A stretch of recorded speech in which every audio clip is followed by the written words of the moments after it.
2020ஆம் ஆண்டு புத்த சாசன மத விவகார மற்றும் கலாச்சார அமைச்சினுடைய செயலாளரின் அறிவுறுத்தலுக்கமைய பௌத்த விவகார, இந்து விவகார, கிறிஸ்தவ விவகார மற்றும் முஸ்லிம் விவகார திணைக்களத்துக்குட்பட்ட மதரசாக்கள் மற்றும் அரபு கல்லூரிகளை பதிவு செய்யும் நடைமுறை நிறுத்தப்பட்டதை நான் அறிகின்றேன்.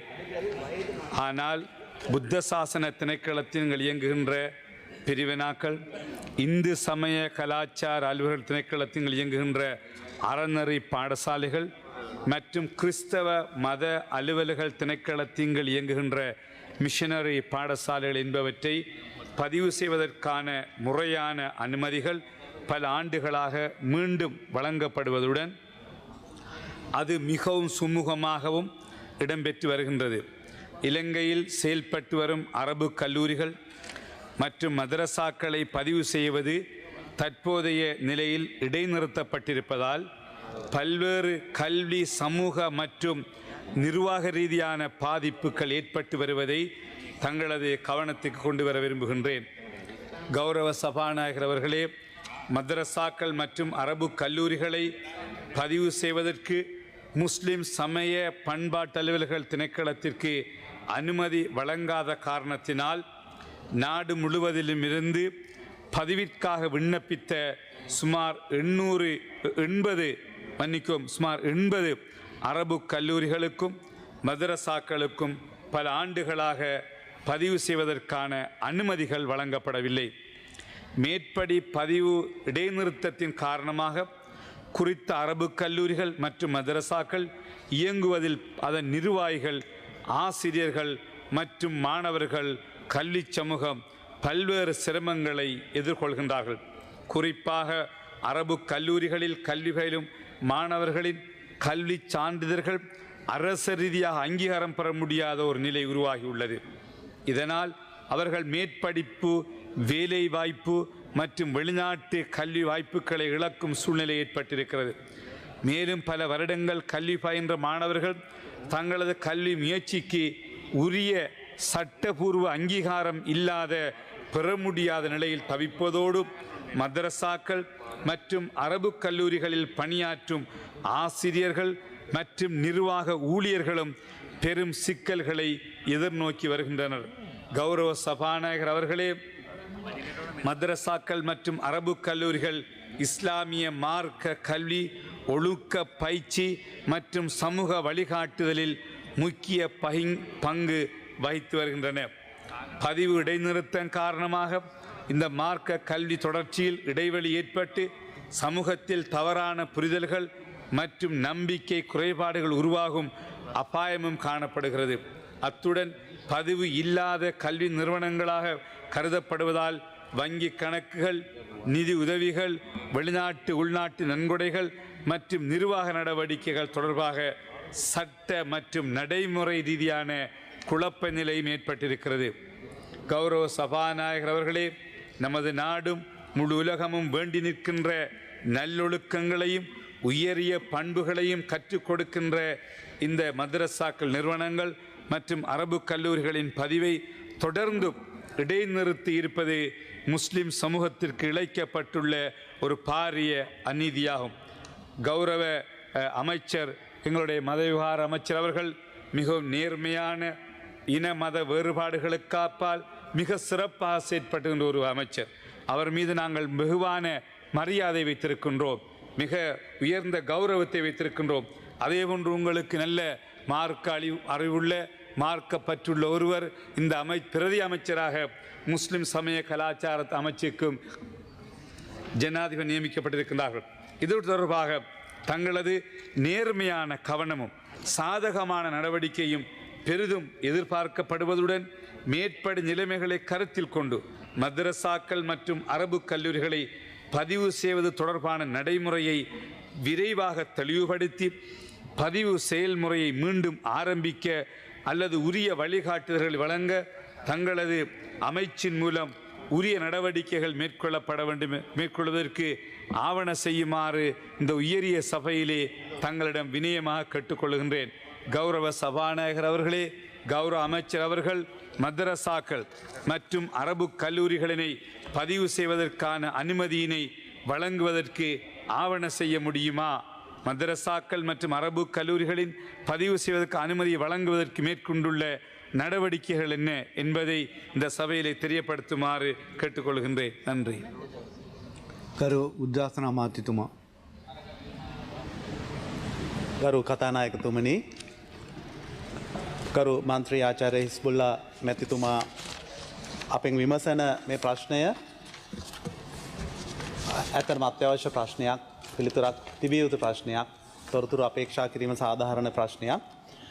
එතන කොටස් දෙකකින් එතුමා කරුණු විමසනවා. මද්‍රසා හා ආරාබි විද්‍යාල ලියාපදිංචි කිරීම සඳහා අනුමැතිය ලබා දීමට ක්‍රියාත්මක විය හැකිද කියන එකත්, මද්‍රසා හා ආරාබි විද්‍යාල ලියාපදිංචි කිරීම සඳහා අනුමැතිය ලබා දීමට ගෙන ඇති ක්‍රියාමාර්ග.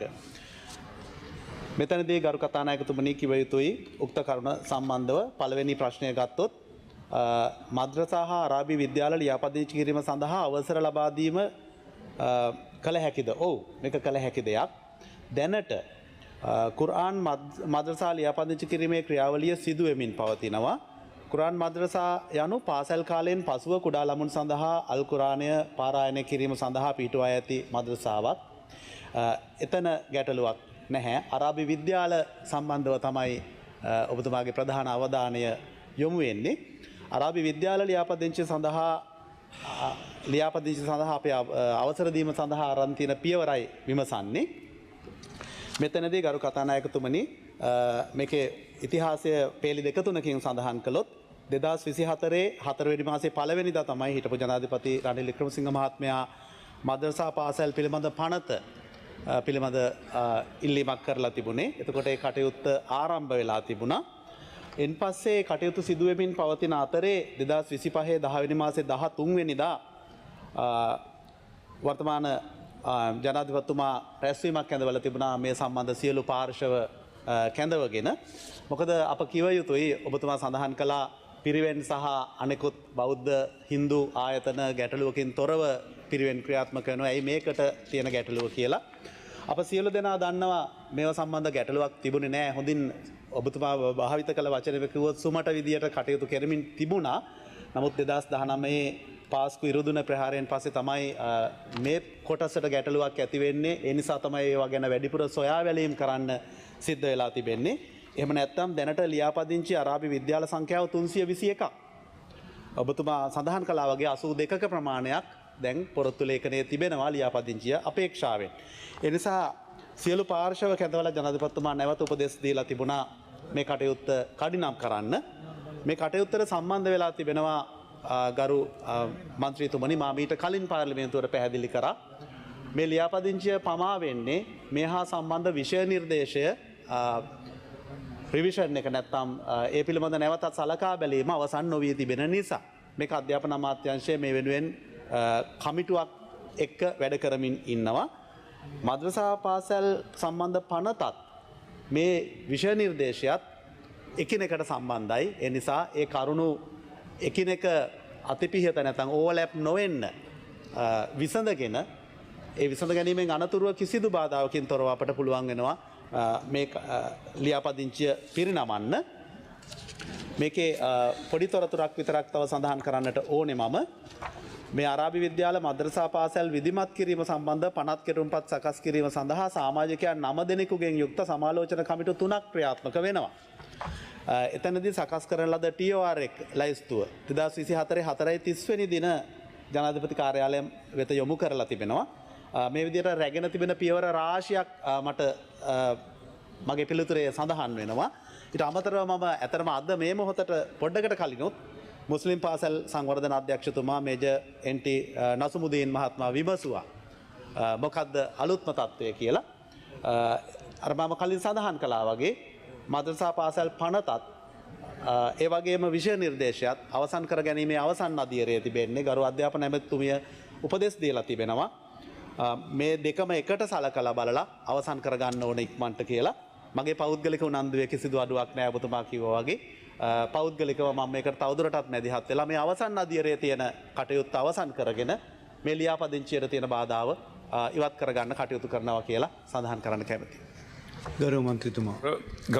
கௌரவ சபாநாயகர் அவர்களே, குறிப்பாக இந்த the common syllabus for the Arabic காலேஜஸ்ங்கிற விஷயம் பல ஆண்டுகளாக நாங்கள் பேசி வருகின்றோம்.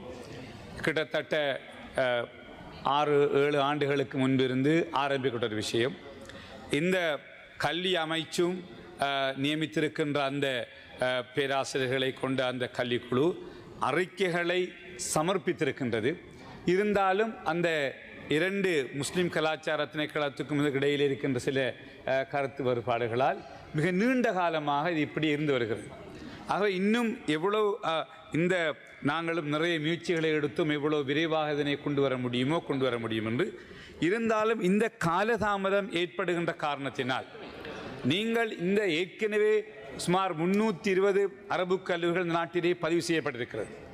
அவர்களோடு இவர்களையும் நீங்கள் பதிவு செய்யுங்கள். இவர்களும் அவர்களுடைய அரபு கல்லூரிகளை பதிவு செய்வதனூடாக எந்த ஒரு பிரச்சனையும் ஏற்பட போவதில்லை என்றால் இவைகள் இப்பொழுது பல வருடங்களாக நடைபெற்று வருகிற ஒரு அரபு கல்லூரிகள். கிட்டத்தட்ட சில அரபு கல்லூரிகள் 10 வருடங்களுக்கு மேல் இயங்கி வருகின்ற அரபு கல்லூரிகள். மோர் தென் 10 years they are functioning. ஆகவே அதை ரெஜிஸ்டர் பண்ணுறது ஒரு விஷயம் அல்ல. ஆக அதையும் ரெஜிஸ்டர் பண்ணி அந்த 320ஓடு இதையும் சேர்த்து 400 அரபு கல்லூரிகளாக வைத்துக்கொண்டு எப்பொழுது இந்த காமன் சிலபஸ் எப்போ முடியுதோ அப்பொழுது அதை அப்ளை பண்ண முடியும். அது எந்த பிரச்சனையும் கிடையாது. நீங்கள் அந்த ரூல்ஸ், அந்த புதிய பணத்தை அல்லது புதிய சட்டமூலம் அல்லது புதிய அந்த சிலபஸ் வருகின்ற போது இதையும் கொண்டு நாங்கள் செய்ய முடியும். ஆகவே கௌரவ அமைச்சர் அவர்களே, இதை நீங்கள் உங்களுடைய காலத்திற்குள் செய்ய வேண்டும். நாங்கள் அதை எதிர்பார்க்கின்றோம். ஆகவே அதற்கான முயற்சி எடுக்க வேண்டும் கேட்க விரும்புகின்றேன். ගරු අමාත්‍යතුමා. ගරු කතානායකතුමනි, ඔබතුමා සඳහන් කළා වගේ අනිවාර්යයෙන් මෙතන තිබෙන මේ ප්‍රමාදවලට හේතු වෙන්නේ අර මතභේද කියන කාරණය තමයි. ඒක ඇත්ත. පාර්ශ්ව ගණනාවක් නිසා තමයි සමහර රැස්වීම් වාර කල් යන්නේ ඒ මතභේද නිසා. ඔබතුමා සඳහන් කළා වගේ අනිවාර්යයෙන්ම මේ ගැන මගේ පෞද්ගලික උනන්දුව ඉහළින්ම තියෙනවා. මේක අවසන් කරගෙන සාර්ථක විදියට මේ කටයුත්ත නිම කරන්න අපේක්ෂා කරනවා. மேலதிக செய்திகளுக்காக எமது யூடியூப் தளத்தை சப்ஸ்கிரைப் செய்யுங்கள்.